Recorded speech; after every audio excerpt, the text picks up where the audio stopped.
Queridos alunos de execução civil, tudo bem? Na última aula, nós tratamos sobre responsabilidade patrimonial, certo? Certo. O que nós vamos tratar hoje? Nós não conseguimos esgotar a responsabilidade patrimonial totalmente na última aula. O que a gente falou? Recapitulando, né?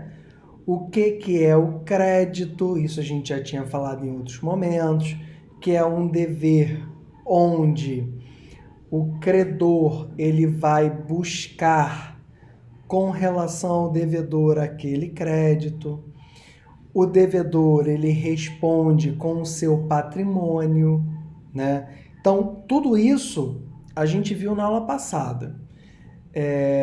Com relação ao inadimplente, né, aquele devedor que não paga, ele vai responder com todo o seu patrimônio. E aí eu deixei já aberto aqui o que diz o artigo 789 que eu falei na aula passada.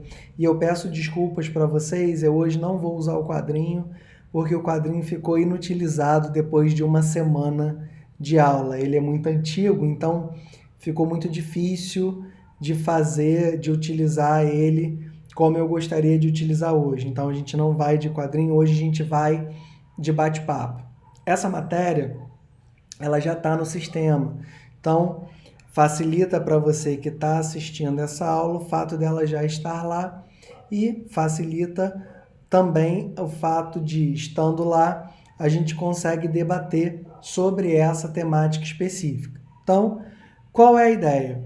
Se a gente falou que esse crédito é um dever que o réu tem para com o autor da ação e ele só responde pelos seus bens, e aí o artigo diz: o devedor responde com todos os seus bens presentes e futuros para o cumprimento de suas obrigações, salvo as restrições estabelecidas em lei. Então, a responsabilidade do devedor, ela é patrimonial. Não há outro tipo de responsabilidade dele que não seja a responsabilidade patrimonial. Qual é a exceção? A exceção hoje que a lei nos traz é o cumprimento de sentença, né, com relação aos alimentos. O alimento ainda é algo que nos traz a prisão civil. Existia no Código anterior, existe nesse Código também e está previsto no artigo 528 do Código de Processo Civil. Então, essa coação, para obter o cumprimento dessa obrigação, ela é fundamental no sentido de que, e essa discussão eu já trouxe semana passada, né, na aula passada, de ser positiva ou negativa esse cumprimento com relação ao devedor preso. Não vou trazer isso de novo, trouxe para vocês na aula passada o exemplo da questão do executado pagar com o seu próprio corpo, não só com o seu patrimônio historicamente, né? A questão da dívida e da responsabilidade do devedor com relação a essa situação. O que eu quero tratar com vocês é o seguinte: quando a gente pensa no 790 e no 789 da responsabilidade patrimonial, algumas questões elas são importantes. Por exemplo, bens presentes e futuros. Todos os bens presentes e futuros. Como assim?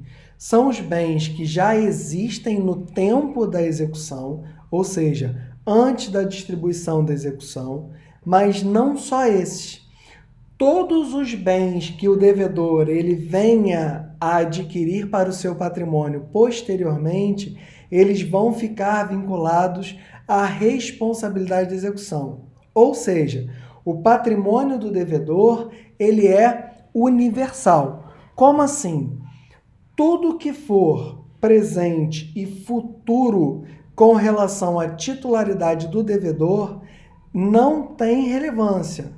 Vai responder da mesma maneira para aquela obrigação. Ou seja, a responsabilidade do devedor, ela não se prende à situação do momento. Ela leva em conta o quê?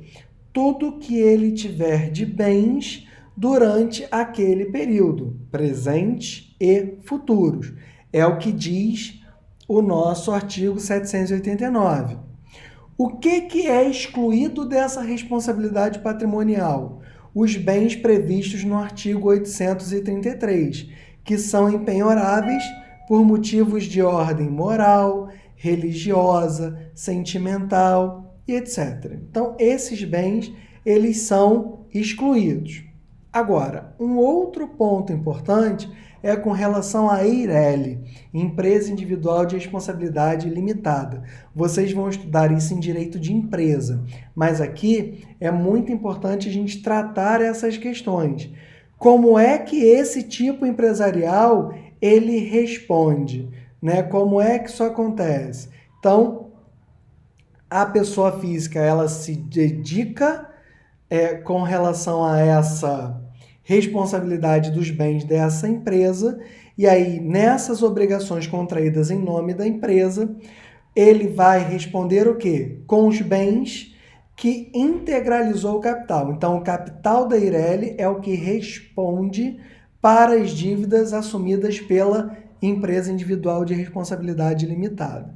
Isso também é um ponto fundamental que a gente vai trabalhar aqui. Então, responsabilidade passiva e legitimação passiva, a gente já estudou legitimação passiva, né? Lembrem disso, a gente falou disso no artigo 779, na aula, sem ser a última, a penúltima, a primeira aula antes da pandemia, primeira aula antes da modificação das aulas presenciais para as aulas virtuais. Então, o sujeito passivo é aquele que é vencido na ação de conhecimento, no processo de conhecimento, ou aquele devedor que figure no título executivo extrajudicial.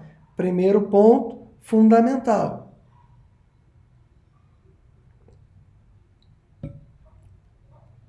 Os seus bens vão se sujeitar a essa responsabilização patrimonial.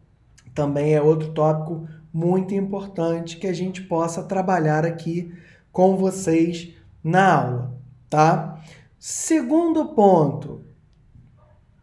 Professor, eu entendi a responsabilidade que está no código, eu entendi o legitimado passivo. O que ele deve fazer? O legitimado passivo, caso ele seja executado judicialmente, ele pode, se for um título executivo extrajudicial, ele pode fazer um embargo, né, embargos à execução, no caso, e se for um título judicial, uma sentença, e alguns dos requisitos que a gente vai ver mais à frente, ele pode impugnar essa execução. Então, isso é um ponto fundamental.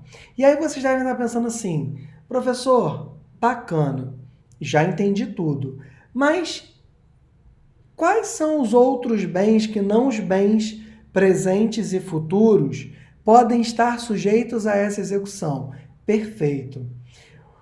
Nenhum terceiro ele vai responder num primeiro momento com relação à execução, mas existem exceções. Então, você tem uma responsabilização secundária, que a gente chama, né? Que é o que o 790 traz de informação para a gente, os bens sujeitos à execução, tá?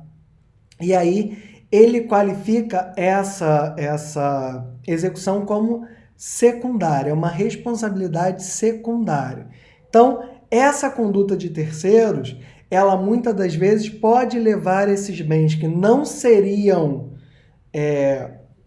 obrigados patrimonialmente a ser classificados como obrigados patrimonialmente. Olha que interessante. Quais são, então, esses bens que podem ser obrigados? Então, o sucessor a título singular é o que está lá no 790, tratando-se de execução fundada em direito real ou obrigação reipersecutória. O que é isso? O sucessor daquele título na execução do direito real.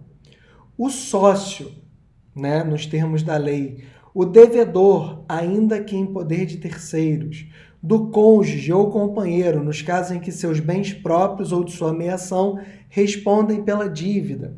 Os alienados ou gravados com ônus real em fraude à execução, cuja alienação ou gravação com ônus real tenha sido anulada em razão do reconhecimento em ação autônoma de fraude contra credores, do responsável nos casos de desconsideração da personalidade jurídica. Olha que legal. Vamos tratar de cada uma delas para que a gente possa entender ponto a ponto, tá? Então, algumas situações, elas são fundamentais para que a gente possa entender o que é. Olha só, 790, inciso 1, sucessor. Você, muitas das vezes, você vai ter um direito real em um contrato ou alguma coisa desse gênero, onde você vai levar a registro público. Você só tem a publicidade por registro público. Olha que interessante nesses casos, que você tem o sucessor sendo responsabilizado por um direito real daquele bem, daquele direito real que existia anteriormente, o sucessor singular. Olha isso. É muito importante quando a gente entende isso, porque o terceiro, ele vai ser responsabilizado nesses casos específicos, e aí no material eu trago um pouco mais dos detalhes e eu faria alguns ditados para vocês aqui, que eu já deixei muito claro no material de sala de aula que eu trouxe. Então, um ponto importante que eu queria tratar com vocês é a diferença de fraude contra credores e fraude à execução. Isso é um ponto que eu queria tratar com vocês de forma muito clara, para que vocês possam entender o que é cada um desses pontos. São pontos que na prática, muitas das vezes, eles podem confundir, tá? O que é cada um deles. Com relação aos incisos do 790, eu já deixei na pasta para vocês os tópicozinhos para que vocês possam, de alguma forma, trabalhar esses tópicos e anotar esses tópicos com relação a essa situação. Então, vamos falar de fraude contra credores e fraude à execução. Fraude contra credores nada mais é do que um devedor em estado de insolvência que ocorre antes do ingresso em juízo desse crédito. Então, olha que interessante. A fraude contra credor, ela é anterior à execução civil. É anterior ao processo, antes que os credores tenham ingressado em juízo para cobrar os seus créditos. Isso é um ponto. Já a fraude à execução, ela não depende da insolvência e ela só ocorre no curso da execução. Ou seja, o exequente já deu entrada no processo e aí, nesse caso específico, você tem a fraude à execução. Essa é a grande diferença dos dois institutos.